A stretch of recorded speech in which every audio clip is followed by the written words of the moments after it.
Assalamualaikum dan selamat sejahtera. Saya Cikgu Johari bin Mat Yusof daripada Sekolah Menengah Kebangsaan Mergong. Hari ini saya akan sampaikan mata pelajaran Sains tingkatan 3, bab 1, 1.2 rangsangan dan gerak balas dalam manusia, organ kulit. Objektif pembelajaran. Pada akhir pembelajaran, murid dapat melakar struktur organ deria dan menerangkan fungsi serta kepekaannya terhadap rangsangan, menghubungkaitkan organ deria manusia dengan kepekaan terhadap pelbagai kombinasi rangsangan. Pengenalan. Apa itu organ deria? Organ deria mengesar rangsangan dan persekitaran seperti sentuhan, tekanan, sakit, sejuk, haba, bahan kimia, bunyi dan cahaya. Sebelum ini pelajar telah mempelajari 5 jenis organ deria, iaitu mata, telinga, hidung, lidah dan kulit. Mana kulit ialah satu organ deria terbesar yang dapat mengesar rangsangan, sentuhan, tekanan, sejuk, haba dan sakit. Kemudian kita pergi kepada struktur kulit. Yang pertama, kulit terdiri daripada 3 lapisan utama. Bahagian atas sekali ialah epidermis, dermis dan lapisan lemak. Kemudian kulit juga mempunyai 5 jenis reseptor, iaitu reseptor sejuk, reseptor sakit, reseptor haba, reseptor sentuhan dan reseptor tekanan.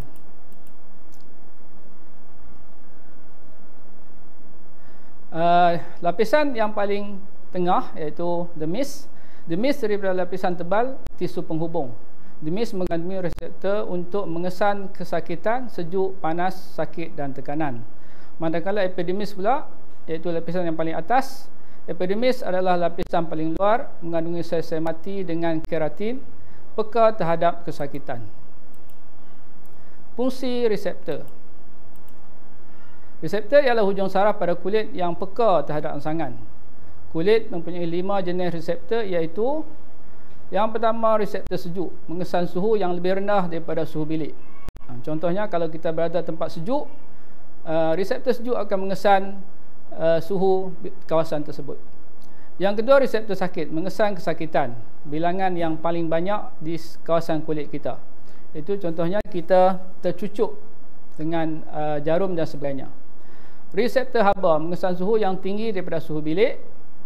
Reseptor tekanan, peka terhadap sentuhan kuat. Reseptor sentuhan, mengesan sentuhan ringan pada kulit.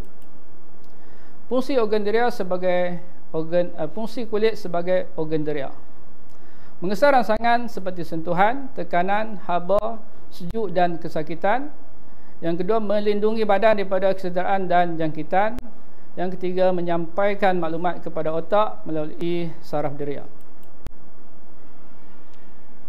Kita pergi kepada tahap kepekaan kulit. Ada 2 faktor yang mempengaruhi kepekaan kulit, iaitu yang pertama, ketebalan epidermis, yang kedua, bilangan reseptor. Bahagian kulit yang paling nipis lebih sensitif terhadap rangsangan, manakala bahagian kulit yang banyak bilangan reseptor lebih sensitif terhadap sentuhan.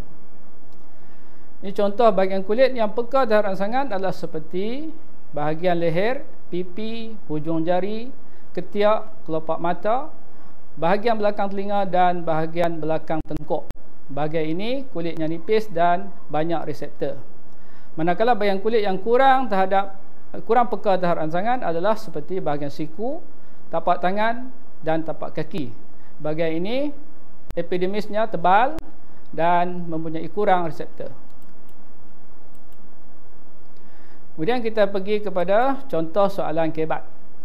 Bagaimana kulit berfungsi sebagai deria penglihatan bagi orang buta? Kita tahu orang buta dia tak boleh melihat, jadi kulit dapat membantunya. Orang buta menggunakan reseptor deria pada kulit, terutamanya pada tangan, iaitu hujung jari, untuk merasai dan mengenal objek melalui sentuhan. Contohnya, mereka membaca tulisan Braille, di mana mereka menyentuh titik-titik timbul dengan hujung jari.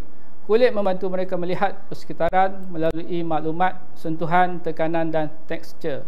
Di bawah ada gambar contoh orang buta sedang membaca tulisan Braille.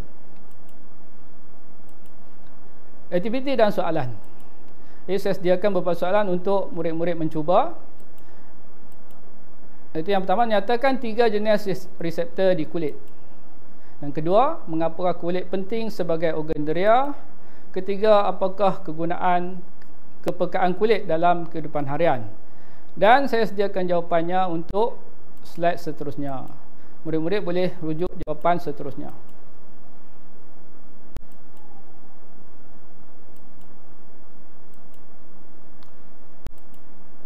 Kesimpulannya, kulit merupakan organ daya yang sangat penting kepada manusia kerana ia berperanan sebagai pelindung utama tubuh daripada kesederaan, jangkitan dan kehilangan air. Membantu merasai rangsangan seperti sentuhan, tekanan, panas, sejuk dan sakit, membolehkan kita berbalas terhadap persekitaran dengan lebih cepat dan selamat. Saya harap video ini bermanfaat untuk para pelajar sekalian. Sekian, terima kasih.